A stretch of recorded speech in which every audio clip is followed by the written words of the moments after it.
ایک دفعہ کا ذکر ہے کہ کسی سلطنت پر ایک بادشاہ حکومت کرتا تھا۔ اس کی 4 بیویاں تھیں جن سے وہ بہت پیار کرتا تھا۔ اس کی بیویاں بھی اس پر جان چھڑکتی تھی۔ ایک دن ایسا ہوا کہ بادشاہ بیمار ہو گیا۔ شاہی حکیم بادشاہ کا علاج کرنے میں لگ گئے، لیکن بیماری تھی کہ بڑھتی ہی جا رہی تھی۔ نوبت یہاں تک آ گئی کہ حکیموں نے جواب دے دیا، بادشاہ سلامت، آپ کا مرض لا علاج ہے، آپ کے پاس بس زندگی کے کچھ دن ہی بچے ہیں۔ بادشاہ کو سمجھ آ گئی کہ اس کی زندگی کا سفر ختم ہونے والا ہے اور زندگی کے بعد کا سفر شروع ہونے والا ہے۔ بادشاہ کو ایک عجیب سا ڈر اور گھبراہٹ ہو رہی تھی۔ وہ موت کے بعد کے سفر پر اکیلے نہیں جانا چاہتا تھا۔ اس نے اپنی چوتھی بیوی کو بلایا جس سے وہ سب سے زیادہ پیار کرتا تھا۔ وہ اکثر اسے بہت مہنگے تحفے، ہیرے جواہرات اور خوبصورت لباس بنوا کر دیا کرتا تھا۔ بادشاہ نے پوچھا کہ میں اب مرنے والا ہوں، میں چاہتا ہوں کہ تم بھی میرے ساتھ ہی مر جاؤ اور زندگی کے بعد کے اس سفر پر میرے ساتھ چلو۔ چوتھی بیوی یہ بات سن کر حیران رہ گئی۔ اس نے صاف انکار کر دیا اور بھاگتی ہوئی کمرے سے باہر چلی گئی۔ بادشاہ کو تھوڑی مایوسی ہوئی، لیکن پھر اسے اپنی تیسری بیوی کا خیال آیا۔ وہ مجھ سے بڑی محبت کرتی ہے، وہ ضرور میرے ساتھ چلے گی۔ جب اس نے اپنی تیسری بیوی کو بلا کر پوچھا تو اس نے بھی انکار کر دیا۔ میں تم سے بہت پیار کرتی ہوں، لیکن میں ابھی مرنا نہیں چاہتی اور میں تمہاری موت کے بعد دوسری شادی بھی کر لوں گی۔ یہ کہہ کر وہ بھی چلی گئی۔ اب بادشاہ کچھ پریشان ہو گیا، لیکن ابھی بھی امید باقی تھی۔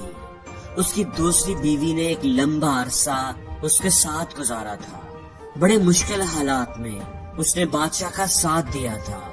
بادشاہ کو امید تھی کہ اس مشکل گھڑی میں بھی وہ ضرور اس کا ساتھ دے گی۔ اس نے اپنی دوسری بیوی کو بلایا، اس سے بھی وہی سوال پوچھا۔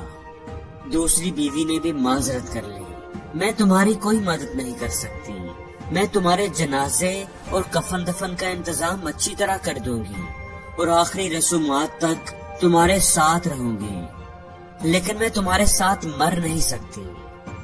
بادشاہ ابھی سوچ ہی رہا تھا کہ کیا کرے کہ ایک آواز آئی، میں زندگی کے بعد کے سفر پر تمہارے ساتھ جاؤں گی اور آخر دم تک تمہارے ساتھ رہوں گی۔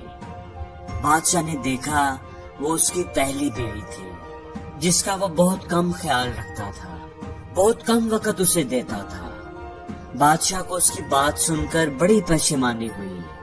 میں نے اپنی زندگی میں تمہاری قدر نہیں کی، مجھے تم کو زیادہ توجہ دینی چاہیے تھی۔ دوستو، کہانی یہیں پر ختم ہوتی ہے۔ اگر ہم غور کریں تو اس کہانی سے ہمیں بہت بڑا سبق ملتا ہے۔ چوتھی بیوی اصل میں ہمارا جسم ہے، ہماری باڈی ہے۔ ہم اس کی خوبصورتی کا، اس کو دلکش بنانے کا بہت اہتمام کرتے ہیں، میک اپ کرتے ہیں، اچھے اور مہنگے کپڑے پہنتے ہیں، زیورات پہناتے ہیں، لیکن ہمارے مرتے ہی ہماری باڈی ڈیڈ باڈی بن جاتی ہے اور یہ سفر آخرت پر ہمارے ساتھ نہیں جا سکتی۔ ہماری تیسری بیوی ہماری جائیداد ہے۔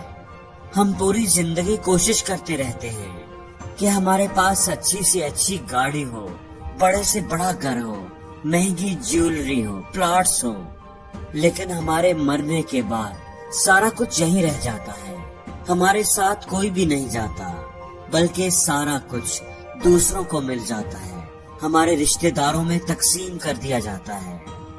جیسے بادشاہ کی تیسری بیوی دوسری شادی کر لیتی ہے۔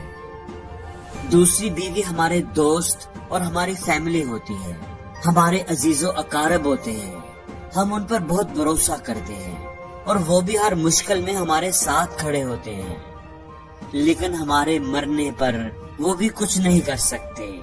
وہ بھی ہمارے لیے روتے ہیں، افسوس کرتے ہیں اور ہمارے جنازے اور کفن دفن کا انتظام کرتے ہیں، لیکن ہمارے ساتھ نہیں جا سکتے۔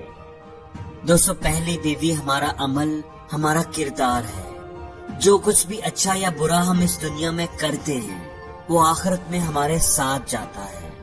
اگر ہم اس دنیا میں اچھے اعمال کریں گے، نیک اعمال کریں گے، لوگوں کی مدد کریں گے، لوگوں کے کام آئیں گے، اللہ کے حکم کے مطابق زندگی گزاریں گے تو وہ اچھے اعمال روشنی بن کر، خوشی اور راحت بن کر آخرت کے سفر پر ہمارے ساتھ جائیں گے، اور ہمارے مرنے کے بعد وہی ہمارے کام آئیں گے، ہمارا ساتھ دیں گے۔ اس لیے دوستو اپنے ایکشنز، اپنے اعمال کا خیال رکھیں۔ جو عمل بھی آپ مسلسل کرتے رہیں وہ آپ کی عادت بن جائے گا، اور جس طرح کی عادتیں آپ کی ہوں گی وہی آپ کو بنائیں گی، آپ کی قسمت کو بنائیں گی۔